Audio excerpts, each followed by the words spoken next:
Welcome to the No Rest for the Vivid podcast. My name is Claire Hill, self-belief coach and founder of the Vivid Business Club and your host for this podcast. We are well into 200 episodes now, and I've looked at the stats this week, and only 75% of you are following this podcast, which means there's 25% of you out there that haven't subscribed, aren't following me. Please just go and click it. I know I'm being a bit of a beggar friend, but the better the podcast does, the better free stuff you get, because you could literally build your business and your self-belief by just listening to every single episode of this podcast on repeat. And you'd probably make loads of money doing it. So just do a girl a favour and just go and click that button. I've said it now. I've done the beggar friend thing. Today, I have Han Mosby with me. Han is a marketing strategist for female online service providers.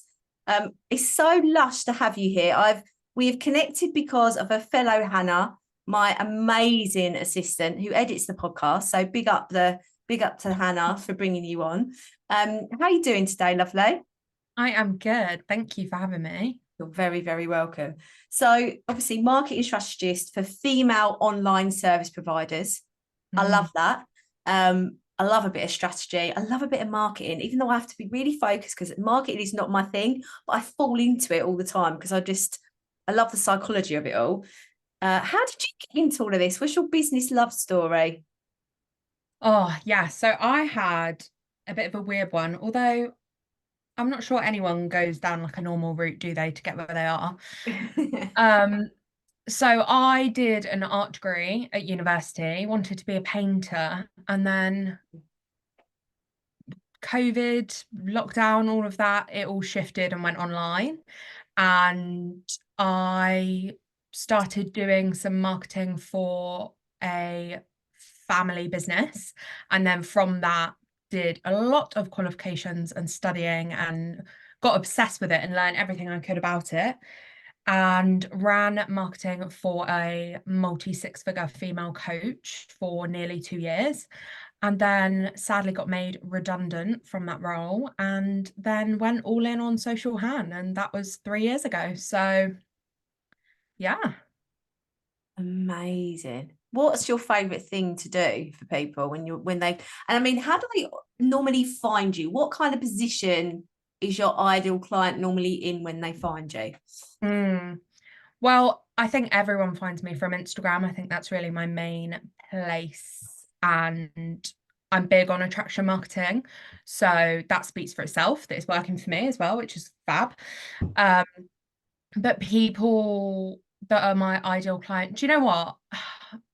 I'm not even sure I have a specific one because I want to be able to help everyone, which is probably my downfall as well. But because of that, I've got everything from like freebies through to like 4-figure marketing management support. So it's just women in business, really. Anyone could come and work with me. And what are they facing? Why are they like, I think we need a bit of Han in our lives? A lot of it, I think, is actually stems from like a lack of confidence around being visible around their marketing and they feel like they don't know enough to be doing it, or they want to get an expert in. And as someone that's grown up with social media, I think that naturally comes to me, but the confidence definitely didn't. So I've been where people are with the lack of confidence, the fear of showing up, of talking on stories, filming reels, coming on podcasts, like whatever. I've been there. I've been through the fear. So I think, yeah, really just sort of like unlocking that, like releasing the sassiest, most potent version of you is definitely my mission in this. I love that. I always talk about making the concentrated squash. Like, Oh, yes. yeah. And actually, one of my clients, we created her whole coaching framework from just talking about squash. It's called the Juicy Framework. I mean, why wouldn't you want to work with her? She's got a juicy framework. It's brilliant. But I always have that idea of like, I feel sometimes because if you're an entrepreneur, you're a business owner, and also I feel like some people really shy away with saying they're entrepreneurs. But if you created something from nothing, you're an entrepreneur. Have that. We're not the same as everybody else, and we exist in a society and people around us. Very often, you don't have many friends that own a business or do the same kind of thing unless you pay for your friends. So you join a membership like mine, or you go into a mastermind or something like that. Then you're buying your friends, which is totally sort of like, that's okay as an entrepreneur, isn't it? It's like that's expected. So you're finding that you have to, you don't fit in, so you feel like actually you need to water yourself down, when in business you need to concentrate it and really, like you say, like the most potent version of you. Have you got like any success stories of how this has really worked? Yes. I've always lent into having a really strong personal brand anyway, actually. Like when I started Social Han, I had a full-time marketing role. So it wasn't a business, it was like a hobby page. And I built that and didn't sell anything for like a year, and just got to know people and built a community and sort of, really worked on my brand. And then more recently, last year, I turned 25 in October, and I said to my VA, I said, I want to go live. I really want to go live. It was a goal for this year. I have like a different goal for every month of the year. And it was one of my goals, and I hadn't done it. And it was nearly October. And I was like, right, need to get to this. I'm going to do it before my birthday. And I invested in a coach. I hired 2 more team members and essentially got loads of support. But I was able to do that because I went live, went on podcasts, talked on my stories twice a week, like did all of these terrifying things. And my business like exploded in October. It more than tripled. And from there has now grown into like an agency, and we've got loads of clients, and it's all amazing. And, very grateful for all of that. But the first 9 months of the year, I was stuck at 3K months. I was so stuck. Like I just couldn't figure out how to get past it, how to move on. I crept up near 5K months a couple times, but it was just like, it felt like the ceiling, and I couldn't understand it. And it's because I was maxed out. It's because I just didn't prioritize my own marketing. I would prioritize clients always. And then, I started doing the scary things, and it all changed. Everything changed. It's so fun. A couple of things came up into my head when you were saying that about, one, the ceiling of money. We base that ceiling on, we create a ceiling or a definition of a ceiling when it comes to financial things, because it's very easy to measure. We look at the numbers. And I'm guessing that was sales, not even profit. Because when we're looking at that, we're like, right, it's coming in. Sometimes we're like, it's going out. Come on, we've got to keep it in. And we create this ceiling, this sort of like, something to measure our success against, when actually it's nothing to do really with the money, like you just said. It's that capacity and showing up, and it's the confidence. So your confidence in going, I'm just going to bloody do it. Obviously, a coach helped you massively. I mean, obviously, I'm a coach, so I'm all for getting coaches and having coaches. And it's so amazing how somebody can repeat back to you what you've just been saying, and you hear it completely different. And then all of a sudden, you're like, oh, that's what's holding me back. I had a massive shift a couple of months ago along those lines about funnels. And for some reason, I'm like, I don't understand funnels. I'm such an idiot for saying that, like, because when I learn about it all and different kinds of funnels, and the fact that I don't even have a traditional funnel, I have like an hourglass shaped funnel. And I was then teaching all of my clients what I was learning. I was like, this is actually really simple. Why have I made it so big? And I realized that even though I've done really well without anything like that in place properly, obviously I've got a funnel, but it's not like intentional as well. It is now, but it wasn't. I was thinking, God, if I don't do this and then it doesn't work, I'm definitely not supposed to be doing this. And as I realized that, I was like, what am I chatting about? What stupid ceiling to put? I'm putting like this barrier in front of me that doesn't even mean anything, because everything that I've ever put my mind to, I've done. So I was like, myself, Claire, just bloody do it, idiot. And I was just like getting annoyed with myself, because I'd created this like fear of success because it's same with you. Like when obviously I've got my wonderful Hannah and the assistant, and when I sort of like went, yeah, I'm going to go in, I'm going to give her more hours, and I hope to even be able to give her even more. Things started flowing so much more easy because you can see that capacity. And another thing that came up when you were talking about that is prioritizing your own marketing. And I've now in like literally this week, even though I've done really well, I had a really busy 2 months, I'm going to prioritize myself and my business before everybody else's. Because then when I do that, I've got so much more to give because I'm not thinking about anything else. So I'm like, no meetings before 11. This isn't one off because you've been booked in for ages. No meetings before 11. So I've got that time to market and write and do all of the things that I know that grow the business. But it's a shift in mindset that you're prioritizing you and focusing on you actually grows the business, doesn't it? Yeah, completely. And actually, when I hired a team as well, my responsibility shifted. I felt like a parent and like I had to supply my team with work. And then sales became like, I embrace that I'm the face of the business and it's my job to get sales in essentially and connect with people. Like that's the role. And I've got an amazing team that support me. But because of that, all of a sudden, it became a lot easier to sell and market what we do because it wasn't just me delivering it. And also because like I knew I had to, like it was a no-brainer. I can't sit at 3K months anymore because I pay my team over 2K a month. So like it's not feasible for me to just hide and be quiet and play the good girl and like just be a little fish in everyone else's community. I had to get bigger. I had to go bolder with it.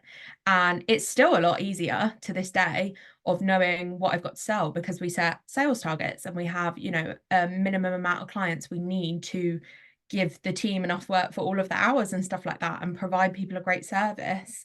And knowing that just takes so much of the emotion out of it, which I think is a huge part of marketing, isn't it? And selling yourself because like I'm so much better at selling my clients than they are because they will think, oh, what does this mean for that though? And what about that competitor? And, I'm worried about this and that. And what does this mean for me? And have I got the time?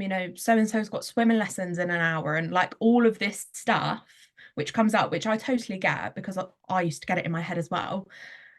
But I'm so much better at selling them for them. Yeah. I know how to shout about their brilliance and their expertise and how good they are. Whereas when you try and do it yourself, it's just when you're trying to do it for you and just you, it can be so hard to get out your own way and do it. Yeah, absolutely. So somebody's listening to this right now and I can picture them in my head, my perfect no rest for the vivid avatar. What is the first step in if they were struggling with visibility or even writing content? You can choose which one because I think both of them are difficult, aren't they, in their sense? And I'm looking at visibility as in showing up and going on their stories, podcasts, lives and stuff like that. If they're struggling with visibility or content, what's the first step? What is the thing that you would recommend for them to just break the ice and get started? So for visibility, book it in with someone else. So book in where you're a guest on someone else's podcast or you go live with someone else or you and a business bestie are both going to talk on your stories on that day and book it in, put it in your calendar as an actual event. And then from there, you can plan it and, work toward making it happen, but put it in as a non-negotiable and make it an actual thing because those sorts of like extra tasks and things that we think about doing and have wanted to do for ages, they'll sit on our to-do list until we die. So we have to get out of the way and make it happen. And that's exactly what I did with a coach the first time I went live, is I said to her, I want to go live. I know I'm going to love it because I love talking on stories. I love, like I'm a very chatty person. I'm just so anxious about the actual process of going live. Like, what if I get trolled, or what if the tech goes wrong, or the front door goes, or I have a sip of tea and it all spills down me, or like, what about all of these things? I was so worried of everything that could go wrong, and I was completely like making it a catastrophe before it even happened. Mm. And I planned it out with a coach, and she kept me accountable to it and said, you know, go live at this time. This is what you're going to do. And from there, we worked on a framework and we made notes, and I planned out a whole training. And I went live on consistency, which for me is like a no-brainer topic I could talk about in my sleep, which I think really helps as well, talking about something you're really passionate on. And I learned so much from that live. I got 2 inquiries off the back of it, and I got over 1,000 views, which was amazing anyway. And like so many saves and so many good responses, because I'd spoken about how much of a big deal it was for me as well. And I said at the start of the live, I was like, this is my first time going live. It might be an absolute shit show. Like, I apologize if it is, but thank you for being here with me and like holding my hand. And do you know what? I'm so glad I did that. I've since been live, I think, twice more, and it's become part of my marketing strategy now that I go live quarterly. And I'm so glad I did it. It just changed everything, because all of a sudden I didn't feel like an imposter in my business. I didn't feel like I was like waiting for things or waiting for someone else to make a move before I could make a move. I just went, no, fuck it. I'm doing it. I'm doing it for me.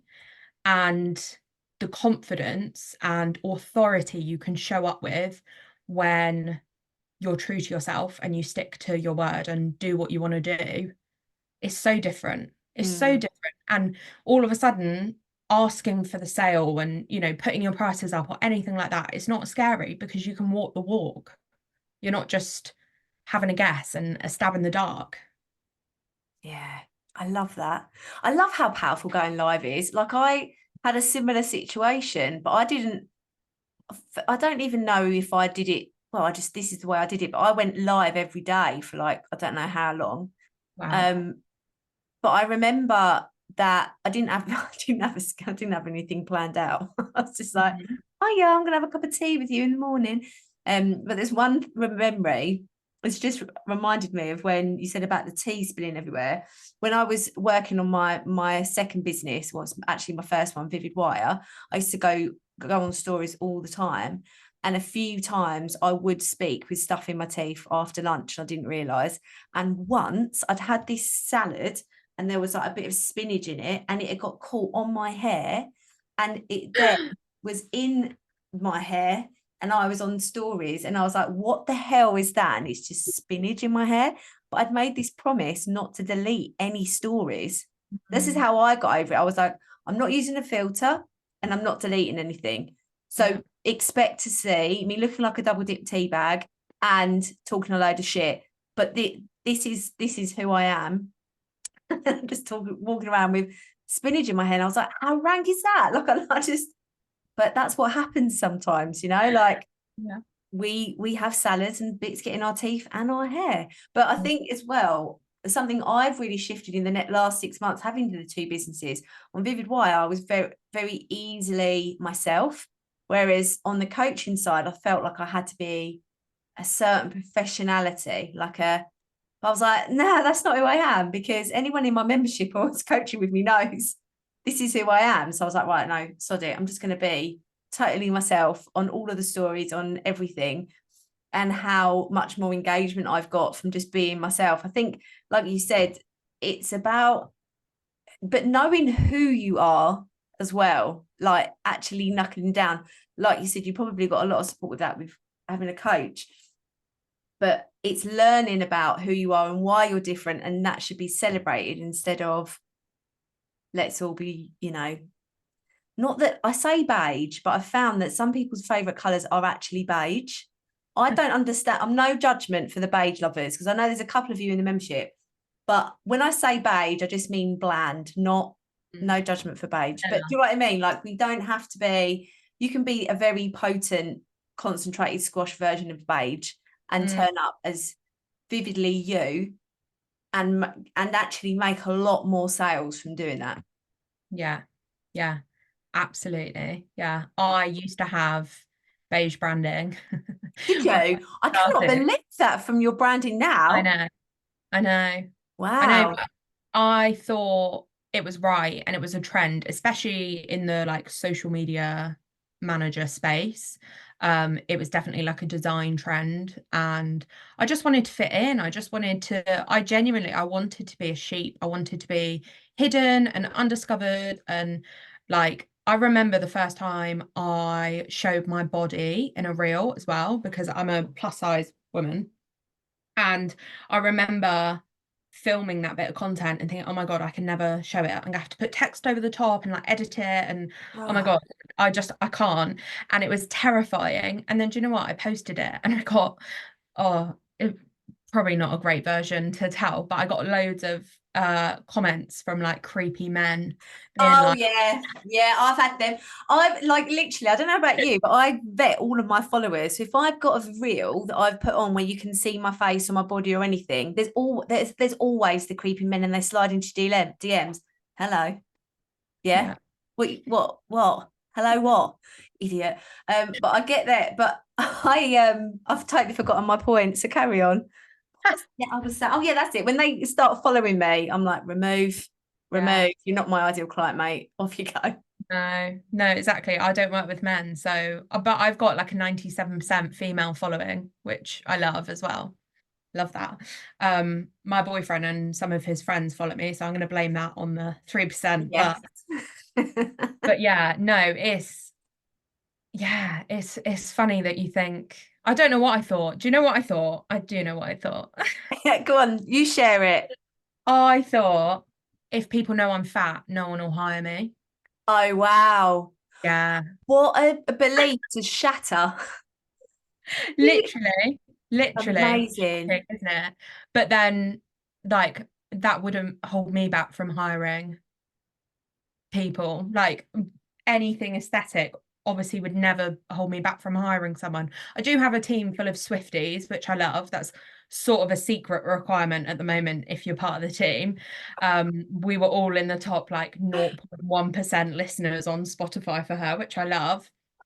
But yeah, what a belief to shatter. Honestly, I I think it all stems from like, growing up, you're too much, you're too loud, you're too bossy, you're always leading the group. And, I've always felt like Marmite, which I Mm, think I love Marmite, but I think Marmite's a really good thing in your personal brand anyway. And it's a big part of attraction marketing too, is, people think about attracting stuff. Like I run a mastermind called The Magnet, and people think that just means attracting, but it doesn't. It also means repelling the wrong people and pushing them away and getting people to move. Because, yeah, I think when you've got that like vanilla content and vanilla brand and vanilla everything, which, yeah, doesn't mean just beige, but like you not being your true self or most vivid self, like it, yeah, it just holds you back. And it's not the mm. way. No, it's not the way. My son was being really bossy the other day, and I went, "Oh, you've got such good leadership skills, mate. Such a good leader." And I wish somebody had said that to me, because I was literally, "Oh, she's such a bossy boots. Oh, she's too much. She's too loud." I'm like, "Well, thank God I was, because I wouldn't be able to do this now." There's Yeah. no way, especially like you must be leading a community as well. But I look at the Vivi Club and I'm like, I've got to raise all these women up. I've got to lift them up. And if I'm not being my, like you say, vivid, this is why I'm called the Vivid Business Club. If I'm not being my most vivid self, then how Mm, can I show that these other women are? And so I did actually I went somewhere last year, and I'd had some photos taken of me, a branding shoot, and they were nice and I liked them. And that's no criticism to the photographer, because she's an amazing woman, but they mm, didn't capture when I really kick ass.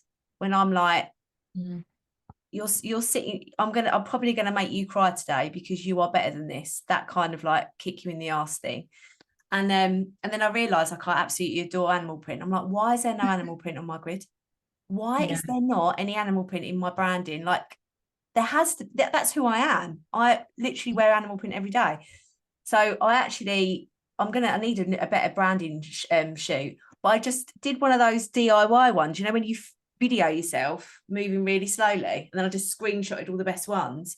And then I was like, right, new podcast cover, new Instagram thing. I've designed all of my new Canva templates for the grid. I've done all of that. And I was like, that actually is a better representation of how I impact a woman's life. And that followed from working with my client, who I sat, and she'll listen to this. She cried her eyes out. She was so, not savage as in horrible, but I really challenged her because I knew she was better than what she was trying to do. And it was fear. And her doubt did not like it, and I just kept pushing, and I thought, actually, I need to recognize myself for being that brave. And I'm sure you're the same when you look at clients and you're like, I'm going to be really brave with this client's work. When it is for your client, you are braver, I suppose, and sometimes you are for yourself.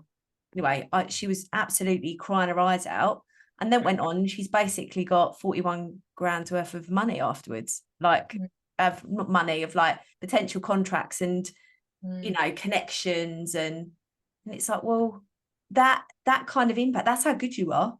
So where is that vividity? That's like, where is that concentrated squash? Where's the concentrated squash? Where can you add it? What is it about you that people say is too much?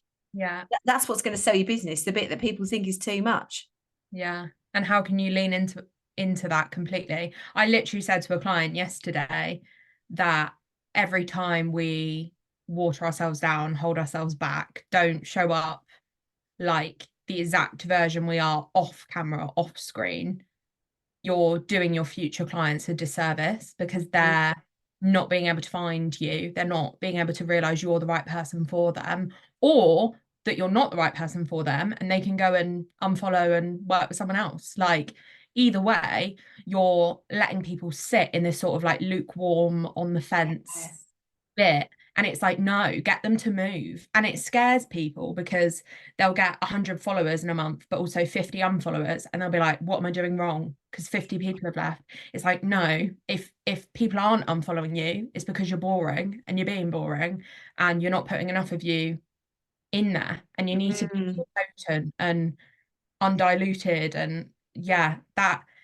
that's the thing as well, because, people that listen to this podcast, or work with me one-to-one, or watch my stories, it's the same version of Han you get, or you go for a coffee with me. Like, it doesn't change. It used to completely, obviously. Like, you would get a way more sweet and quiet and shy version of me on stories, but not anymore, because I know that, and it fast tracks people working with you as well, doesn't it? Because they'll see, oh, she's like that on stories for free, I want to work with her one-to-one. And they'll be like, right, I get even more of her, and I get her brain in my business, which is exactly what I want and what I need.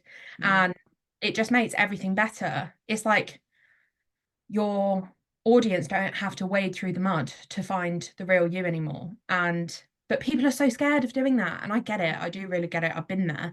But we can't shy away from it. If you want to get, I put a line in my email last week. I said, if you want to get 10k months, you need to do 10k worth of visibility, which I promise you don't want to do, and you're not doing currently. So how are you expecting to get a 10k? Like, how are you selling your stuff? Because if you're not getting sales, the amount of people that come to me and say, oh, no one's buying, my audience is just wrong, and like completely put it back on that. Like, well, when have you told your audience how they can work with you? When have you created a bit of content that triggers them and activates them and makes them go, oh shit, this is me, like I need you in my life?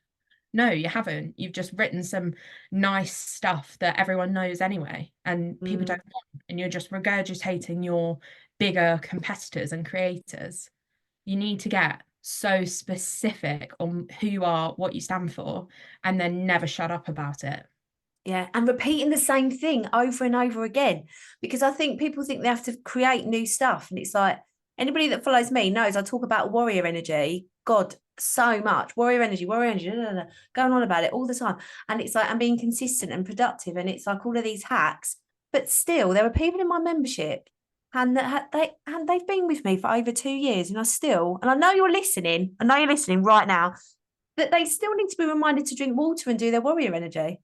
So I know that you can never hear enough. You can never hear enough about that true core of what I provide.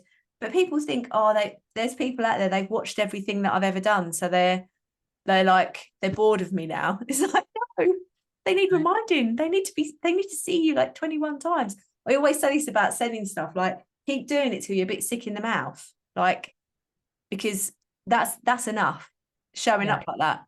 Another thing that you said about 10K months, people want the 10K months, but they don't want to pay the cost of a 10K month. And the cost of a 10K month is discomfort and fear, and knowing there's a doubt in your head going, someone's probably going to think I'm a weirdo. Yeah, they're not your ideal client, so fuck them off. That is the cost of a 10K month. If you don't want a 10K month, you haven't got it, you're not going to pay the cost, then not coming, mate. Yeah, exactly. And wouldn't you rather people fucked off when they haven't paid you and then weren't asking for a refund or whatever, Yeah. and they came in and knew exactly what they were going to get from you? Like, Yeah. I have people pay me in full 4 figures to work with me in the DMs because they're like, well, you're exactly the same person everywhere, and you have been. I've been watching you for 6 months now, and I know it's every version. So yeah, I'm in. It's like no messages, no pitch, no bullshit. Like, it's just I know I need you in my life. Like, I literally got a message from someone yesterday saying you're on my vision board to work with this year, which Oh my nicest God. compliment in the world, isn't it? Yeah. But yeah, completely. Like, thanks, cheers. But I should be, because you're absolutely the right fit for me, and you know who I am, and we're gonna smash it and do amazing work together, and that's that. But that wouldn't be possible if I was holding myself back, if I was being nice and just sweet and quiet. And I've got a real bee in my bonnet about all of this, because I just think, yeah, we hold ourselves back so much and then blame the algorithm or our audience. And it's like, well, it's you. And, having your services and your highlights and your website isn't enough. You need to actively go and talk about things and have methods and beliefs and values, and yeah, be that broken record, because we forget that we're not even 1% of what people see. Yeah. Like, people spend like 3 hours a day scrolling on, and let's be honest, more like 5 hours for entrepreneurs, right? Like, we're on there so much. And like, I repurpose my content like every 3 to 6 months. Yeah. Like, all of it, everything. I don't need to reinvent the wheel, because I don't. Like, there are new people in my audience that know some of what I do or talk about. But do you know what? Even if someone of content and thinks, oh, I've seen this before, they don't think, oh my God, how annoying. They're like, you're lazy, I'm going to unfollow you. Like, they don't think that. They think, oh, I'm in Hands in a Circle. I know her so well that I understood that and I knew it before I even had to read it all. And it feels familiar and it's comforting and it feels fucking good, because they're like, oh, I know that. Like, for example, a coach I'm working with at the moment, she told a story on her Instagram stories yesterday, and I knew the story before she finished it, because I worked with her and she's told me the story one-to-one before.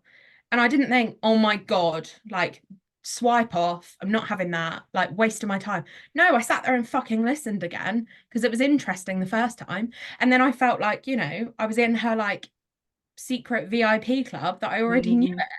And we forget that. We forget that it feels good to know people well and to be connected and to know secrets as well. We love secrets, like the psychology of that. And we get so worried about repeating ourselves, and repeating ourselves is where the niche and expertise and value is. Yeah.